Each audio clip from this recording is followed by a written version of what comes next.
I'll start off with the big news, which is the release of the Comey Memos.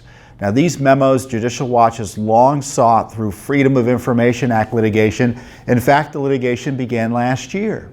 And the Justice Department and the FBI has been stonewalling the releases of this information for about a year, almost a year or so.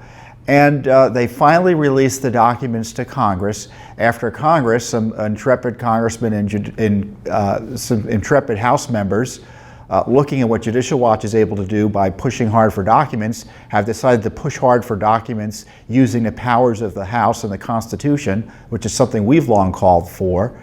And they forced the Justice Department to finally turn over these Comey memos.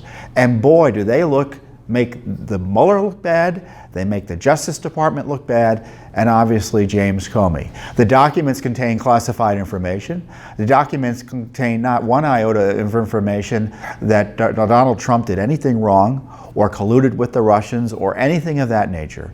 But they do make it look like the FBI director at the time was out to get Donald Trump, namely James Comey.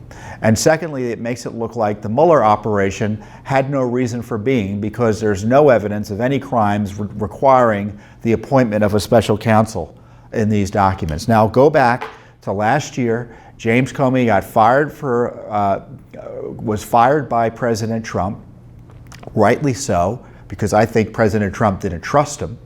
And retaliation, and as part of a vendetta against him, James Comey leaked his memos through a friend, Professor Richmond, who is a friend now / a lawyer, which is convenient, which was then leaked to the New York Times.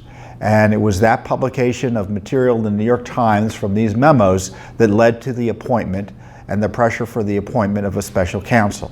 So Comey said boo, and Rosenstein appointed a special counsel, the Deputy Attorney General, because Jeff Sessions had wrongly recused himself.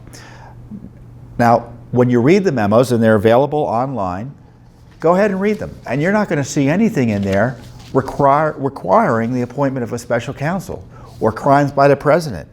James Comey has been out there on his book tour. He obviously hates President Trump. He sounds, as I said on TV earlier this week, he sounds like he could be running the DNC. It's just surprising that someone so political was in a position as FBI director. I guess it's not surprising given it was the Obama administration, but he obviously has disdain for the President of the United States, and it explains why, in part, his FBI was used to target him improperly, it looks like, last year and into the beginning of his administration. Arguably, it's still going on, thanks to the somnolescent leadership over at the FBI. So when you look at these documents, you'll see that the President Trump was upset about this DNC Clinton dossier that alleged some untoward activity with prostitutes in Russia. And Comey makes a big deal that the president was upset about that. What rational person wouldn't be upset about something like that, especially if it wasn't true? Comey also makes a big deal about the president asking for his loyalty after Comey said that he should stay on his job.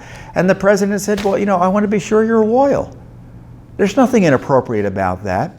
And this James Comey had a series of meetings with the president, allegedly, and then wrote these documents after the fact to paper the record. I don't know if these memos are trustworthy, frankly. I really don't know if they're trustworthy. But there's really a remarkable section of one of the memos that I want to call attention to. Let me get all my stuff together here. He talks about the president being able to fire him. And he's trying to convince him to keep him in his job. And he says, I added that I was, quote, reliable in one way, but not in a way political people sometimes use the term. I explained that he could count on me to always tell the truth. I would hope so. I said I don't do sneaky things. I don't leak. I don't do weasel moves.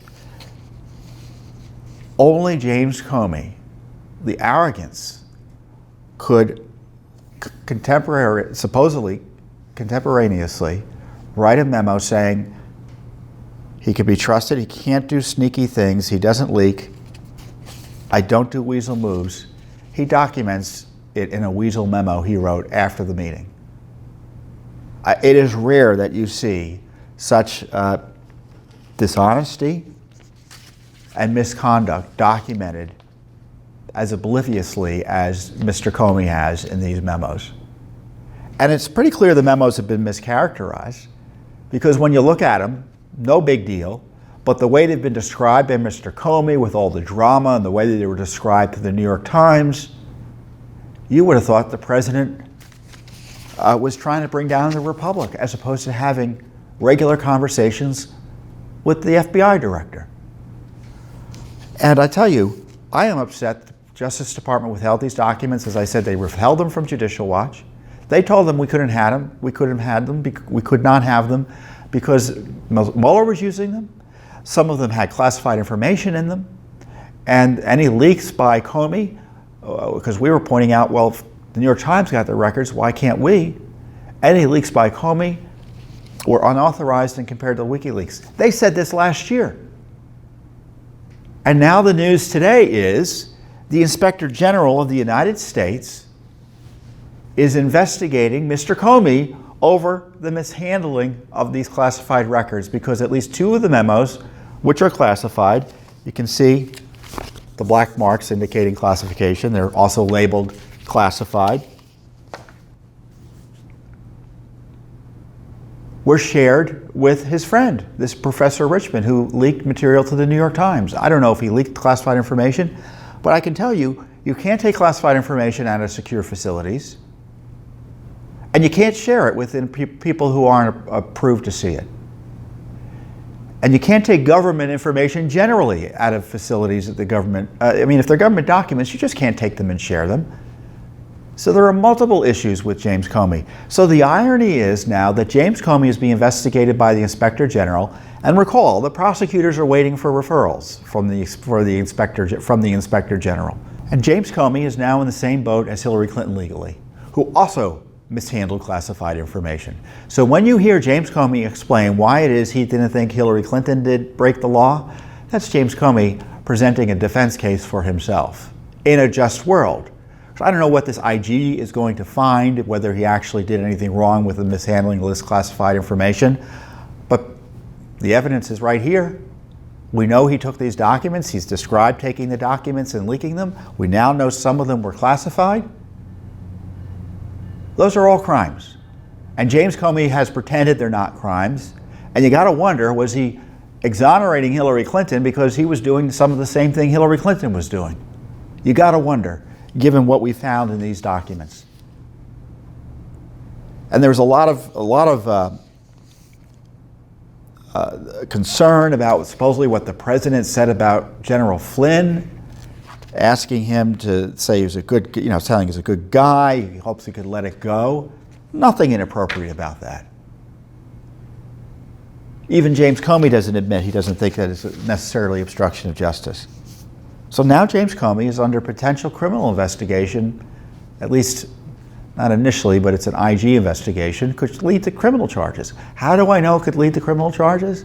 Because the IG also this week referred to prosecutors in the Justice Department, Andrew McCabe, for potential criminal charges over his lies to FBI investigators in the IG probe into his leaks about the Clinton issue. Now, Andrew McCabe and James Comey could both be facing criminal charges for their misconduct at the FBI and shortly thereafter. Comey specifically over his misconduct targeting the President of the United States. This is not ironic. And for all of this, there's still no evidence President Trump committed any crimes warranting a special counsel investigation. No evidence at all. And I tell you, the Justice Department, run by the Attorney General Sessions and Mr. Rosenstein, who made the decision to withhold these documents? There was no reason to withhold these documents.